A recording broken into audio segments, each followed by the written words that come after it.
El pecado entró con una mentira. La serpiente con una mentira engaña a Eva. La mentira es de Satanás, cuídate de no blasfemar.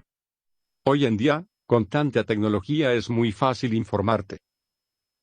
La verdad es lo que tiene bases, historial en enciclopédicas o en bibliotecas. Mucho cuidado. Hay páginas web que inventan historias a base de puras mentiras. Las mentiras son historias sin bases ni fechas que no encuentras en ninguna biblioteca o enciclopedia. Asegúrate que lo que lees o te cuentan no sea una mentira. Ahora veremos unos videos que están hechos en base a una revista hecha de mentiras. Y lo peor es que entre ellos mismos se contradicen. Escuchemos. En el año 313 de la era cristiana, el emperador Constantino declaró el primer papa. La Iglesia Católica nace con Constantino, un hijo del diablo perdido, en el año 312 en adelante. Explicamos que el catolicismo romano dio sus primeros pasos con la falsa conversión del emperador romano Constantino en el año 313 de nuestra era. En el año 337 después de Cristo, de un emperador que se llamó Constantino. El primer papa, apúntalo, fue Gregorio I. En el año 590 después de Cristo fue Gregorio I. Porque hasta el año 350 después de Cristo aparece el primer jefe de la iglesia. Podemos decir que el gran gestor de la Iglesia Católica Romana no fue ni Jesús ni Pedro, sino Constantino. Hitler dijo esto: cuando una mentira se predica 100 años, se acaba aceptando como una verdad. Si quieres saber la verdad de quién fue Constantino, busca en las enciclopedias o librerías. Escuchemos las reacciones que causan estas mentiras con odio. Hubo mucha persecución y muchas muertes de parte de los católicos, de esas iglesias que tenían la Biblia bajo llave en el Vaticano, y Martín Lutero fue el que la rescató. Lo que yo te estoy diciendo es real y verdadero. Ningún católico es mi hermano. El catolicismo romano, según la escritura, es la gran ramera, lo estamos demostrando en esta noche. Jamás un católico ha entrado al cielo siendo católico. ¿Cómo está la iglesia madre de las rameras? ¿Cómo está la ramera de mundana? Libertina.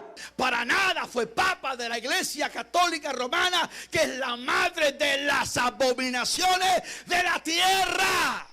Nosotros los cristianos no tenemos nada que ver con la Iglesia universal, llámese esta Pare de Sufrir o la Iglesia pagana de Roma, la católica romana, y de apostólica que no tiene nada. Como cristiano, mi boca tiene que ser para glorificar a Dios. Todo lo que yo digo tiene que glorificar a Dios y no ser un instrumento de Satanás para destruir a nadie. Como yo voy, ahora ya sé que Dios aborrece al mentiroso, ¿cómo yo voy a ser mentiroso, amar la mentira y seguir hablando falsedades, hermanos? Y escucha algo más, no estará delante de Dios el mentiroso. ¿Tienes tú la capacidad de juzgar que lo que se dice ese predicador es verdad? ¿O tienes la capacidad para juzgar que lo que se dice ese predicador es mentira, que son calumnias del infierno? Porque las mentiras de Satanás destruyen el alma, te quitan la paz, te llenan de culpa, te llenan de amargura, te llenan de rencor, te llenan de odio, que es la antítesis del fruto del Espíritu Santo. ¿Jesús fundó una iglesia? Yo digo que eres el Mesías. Carne y sangre no te han revelado esta verdad. Está venido de mi Padre en el cielo. Así que a partir de ahora te llamaré Pedro, la piedra. Y sobre esta piedra edificaré lo que debo llamar mi iglesia. Las puertas del infierno no tendrán fuerza contra ella. Y a ti, amado Pedro, te entrego las llaves del reino del cielo. Cuando cada quien interpreta la Biblia a su entender y conveniencia. Jesucristo, cuando dijo estas palabras a Pedro, ¿significaba que Pedro iba a ser el fundamento de la iglesia? ¿Significaba que Pedro iba a ser el sustituto de Jesús? ¿Significaba que Pedro iba a ser el primer papa yatense? Mire, permítame hacer una crítica a las traducciones. Ya las traducciones no son perfectas. O sea que la traducción de este manuscrito sería: Pedro, sobre estas piedras, rocas, plural, edificaré mi iglesia. Yo muchas veces al leerlo lo entendí de esta manera. La piedra sobre la que edificaré mi iglesia son las palabras que acabas de decir, que yo soy el Mesías. O también podríamos decir que Jesús le está diciendo a esa piedra: Pedro, tú eres piedra, pero sobre esta roca, sobre Jesús. Podríamos decir entonces, Cristo no hizo, ni tampoco dejó a Pedro como papa. No se dirigió a Pedro, sino a los 12, y dijo: yo os declaro que sobre vuestros corazones edificaré la hermandad espiritual del reino de los cielos. Que la roca sobre la cual se edifica la verdadera iglesia de Cristo no es un hombre pecador como Pedro, sino la declaración que él hizo de que Cristo es el Mesías prometido. Y sobre quién la iba a fundamentar, estamos claros que es en sí mismo. Pedro fue llamado como una piedrecita. Jesús no fundó jamás nada. Jesús no inventó la Iglesia Católica Apostólica y Romana, la inventó Constantino. ¿Es bíblico que cada quien interprete la Biblia a su criterio? Lo que sí prohibió la Iglesia, prohíbe y seguirá prohibiendo, es toda interpretación personal. Y lo prohíbe, mi querido hermano, porque la misma Biblia lo prohíbe, por boca de aquel a quien Cristo puso como fundamento visible de su Iglesia. Y te lo pruebo con la Biblia en la mano. En 2 de Pedro 1:20, ahí dice: pues debéis ante todo saber que ninguna profecía de la Escritura puede interpretarse por cuenta propia. Por tanto, la Iglesia, cuando prohíbe toda interpretación al margen de lo que la Iglesia cree y enseña, está obedeciendo la Biblia. Está diciendo lo mismo que decía Pedro ya al inicio de la Iglesia. Y todos aquellos que dicen que solo obedecen lo que dice la Biblia, se engañan, porque eso no enseña la Biblia. ¿Ahora qué más le quieren quitar a Pedro? Y a ti te daré las llaves del reino de los cielos. Esta autoridad Dios se la dio a la iglesia, a su iglesia, que somos todos y cada uno de nosotros, que hemos creído en el Señor. Tenemos que usar, hermanos, estas llaves, porque estas llaves son autoridad. Ahí está la llave, y tú la debes usar para que otros se salven, para que otros se salven. La Inquisición. Ahora las mentiras sobre la Inquisición. Se fundó en 1184. Y en el año 1208 una conspiración cátara asesinó a un representante papal, que predicaba la fe cristiana.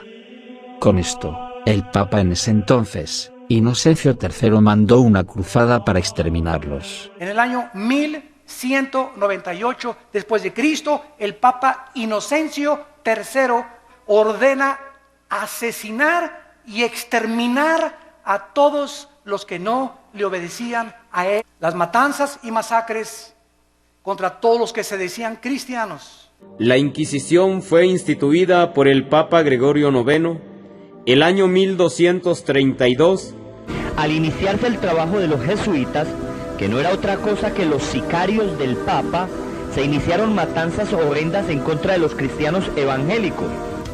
El 22 de agosto de 1572, los primeros 3 días asesinaron y torturaron a más de 10.000 protestantes. Causó millones de muertos. Según un testigo ocular, la carnicería fue tal que en el pórtico de Salomón la sangre llegaba a las rodillas de los caballos.